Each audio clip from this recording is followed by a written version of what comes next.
The west of Ireland, with its rivers full of salmon, is a grand place to go fishing. Sinclair has been trying to catch salmon for 3 days, but without success. He starts his journey home, travelling by train, which in the early years of the 20th century is an experience full of interest and surprises. People say there is no smoke without fire. But that was not true in the station waiting room where I had to wait for my train. There was certainly plenty of smoke, but the fire seemed quite dead. When I complained to the station master, he said that any chimney in the world would smoke in a southeasterly wind. He was, however, sympathetic, and took me to his own fire in his office, where the steam rose in clouds from my wet boots.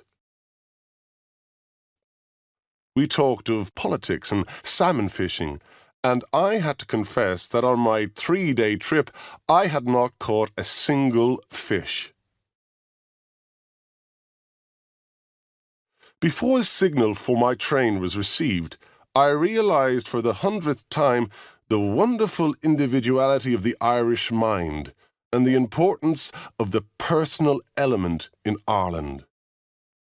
If you ask people for help, they will break rules, ignore official advice, make special arrangements, all just to please you. I found a seat in a carriage, and the train dragged itself noisily out of the station. A cold spring rain. The time was the middle of a most unseasonal April. Poured down as we came into the open. I closed both windows and began to read my wife's letter again. Philippa often says I do not read her letters, and as I was now on my way to join her and my family in England, it seems sensible to study again her latest letter of instructions. Such bad luck that you haven't caught any salmon? If the worst comes to the worst and you still haven't by the time you join us, couldn't you buy one? I hit my knee with my hand. I had forgotten about the damn fish. Philippa would say, "Sinclair, I was right. You don't read my letters, do you?" It's a pity she never learns from these frequent experiences. I don't mind being called a fool, but then I should be allowed to forget things as fools do. Without doubt, Philippa had written to Alice Harvey, whose house we were staying in for the next week, and told her that Sinclair would be only too delighted to bring her a salmon. And Alice Harvey, who was rich enough to find much enjoyment in saving money, would have already planned the meal down to the last fishbone. Anxiously thinking about this, I travelled through the rain. About every 6 miles we stopped at a station. At one, the only event was that the station master presented a newspaper to the guard. At the next, the guard read aloud some interesting facts from it to the driver. The personal element was strong on this line of the Munster and Connacht Railway. Routine, hated by all artistic minds, was disguised by conversation. According to the timetable, we were supposed to spend 10 minutes at Carrick Station, but it was 15 before all the market people on the platform had climbed onto the train. Finally, the window of the carriage next to mine was thrown open, and an angry English voice asked how much longer the train was going to wait. The station master, who was deep in conversation with the guard, and a man carrying a long parcel wrapped in newspaper, looked round and said seriously, "Well now, that's a mystery." The man with the parcel turned away and studied an advertisement, his shoulders shaking. The guard put his hand over his mouth. The voice, even angrier now, demanded the earliest time its owner could get to Belfast. "You'll be asking me next when I take me breakfast," replied the station master calmly. The window closed with a bang, and the man on the platform dropped his parcel, which fell to the ground. "Oh, me fish!" cried the man, carefully picking up a remarkably handsome salmon that had slipped out of its wrapping. Suddenly, I had a bright idea. I opened my window and called to the station master. "Excuse me, would your friend sell me that salmon?" There was a moment's lively discussion, and the station master replied, "I'm sorry, sir. He's only just bought it, in this little delay we have. But why don't you run down and get one for yourself? There are 6 or 7 of them down at Coffee's, selling cheap." "There'll be time enough. We're waiting for the mail train to pass through in the other direction, and it hasn't been signalled yet." I jumped from the carriage and ran out of the station at top speed, followed by a shout from the guard that he wouldn't forget me. Congratulating myself on the influence of the personal element, I hurried through the town. On my way, I met a red-faced, heated man carrying another salmon, who informed me there were still 3 or 4 fish at Coffee's, and that he was running for the train himself. "Coffee's is the house with the boots in the window," he called after me. 10 pence a pound, I thought, at this time of year. That's good enough. I saw the boots in the window and rushed through a dark doorway. At that moment, I heard, horrifyingly near, the whistle of the approaching mail train. The fat woman who appeared from a back room understood the situation at once, and in one rapid movement picked up a large fish from the floor and threw a newspaper round it. "Weighs 8 pounds, she said. 10 shillings. I realised she was charging more than 10 pence a pound, but this was not the moment for stiffness. I pushed the coins into her fishy hand, took the salmon in my arms, and ran. My very public return to my seat was greeted with great sympathy by the 7 countrywomen who were now in my carriage. I was hot and out of breath, and the eyes of the 7 women were fixed on me with deep and untiring interest. After a while, one of them opened the conversation by supposing it was at Coffee's I got the salmon. I said it was. How could an honest gentleman win a battle with her?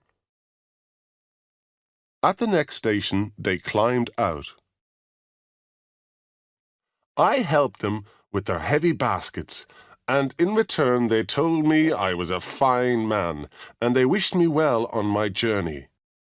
They also left me with the information that I was soon to present the highly respectable Alice Harvey with a stolen salmon. The afternoon passed cheerlessly into evening, and my journey did not get any better. Somewhere in the grey half-light I changed trains, and again later on, and at each change the salmon lost some of its newspaper wrapping. I wondered seriously whether to bury it in my suitcase. At the next station we paused for a long time. Nothing at all happened, and the rain beat patiently on the carriage roof. I closed my eyes to avoid the cold stare of the salmon and fell asleep. I woke up in total darkness. The train was not moving, and there was complete silence. I could see a lamp at the far end of a platform, so I knew we were at a station. I lit a match and discovered from my watch that it was 11 o'clock, exactly the time I was supposed to board the mail train. I jumped down and ran along the platform. There was no one on the train. There was no one even in the engine, which was making sad little noises to itself in the silence. There was not a human being anywhere. The name of the station was just visible in the darkness. The train moved forward and gained speed rapidly. We had about 15 miles to go, and we went as fast as the engine could manage. On the whole, the guard did his best. He said he would show me the best hotel in town, although he feared it would be hard to get a bed anywhere because of the feis. A feis, it seems, is a festival of Irish songs and dances where people compete for prizes. A boy, half awake, half dressed, opened the door. "There's not a bed here," he said, yawning, "nor anywhere in the town either." "I'll sit in the dining room till the time for the early train," I said. His footsteps went lightly away down the empty street. "Nothing troubles him," said the boy, bitterly. And I realized that only the personal element stood between me and a sleepless night on a cold, wet station platform. "No," I said crossly. "Well, if you were, you'd be late," said the voice. I received this useful information in annoyed silence and tried to wrap myself in a disappearing dream. "I'm going on the 6:30 myself," continued the voice, "and it's unknown to me how I'll put on me boots. You would not believe how me feet swelled up in me dancing shoes last night. Me feet are delicate like that, you see." I pretended to be asleep, but the dream was gone, and so was any chance of further sleep. The first prize for reals got down from the billiard table, presenting an extraordinary picture. He was wearing grass-green breeches, a white shirt, and pearl-grey stockings. He undressed and put on ordinary clothes, including his painful boots. He then removed himself and his things to the hall, where he had a loud conversation with the boy. Meanwhile, I crawled out of my hiding place to renew my struggle with life. Fortunately, the boy soon appeared with a cup of tea. "I've wrapped the salmon up in brown paper for you, sir," he said cheerfully. "It's safe to take across Europe with you if you like. I'll just run up to the station now with the luggage. Would you mind carrying the fish yourself? It's on the table in the hall." My train went at 6:15. "I advise you not to open it," I cried. "It's a salmon." The future bride gave a little scream of distaste, and without a moment's hesitation threw it at her best friend, a girl standing near her. "Why did it crash?" "A salmon?" cried Philippa, staring at the parcel. There was now a small pool around it, spreading over the floor. "But that's whiskey. Can't you smell it?" The servant came respectfully forward. He knelt down and cautiously picked pieces of a broken glass bottle out of the brown paper. The smell of whiskey became stronger. "I'm afraid the other things are ruined, sir," he said seriously, and pulled out of the parcel, one after the other, a very large pair of dancing shoes, 2 long grey stockings, and a pair of grass-green breeches. They were greeted with wild enthusiasm. in doubtless much the same way as when they shared the success of Mr. Jimmy Durkin at the Fesh. But Alice Harvey was not amused. "You know, dear," she said to Philippa afterwards, "I don't think it was very clever of dear Sinclair to take the wrong parcel. I had wanted that salmon."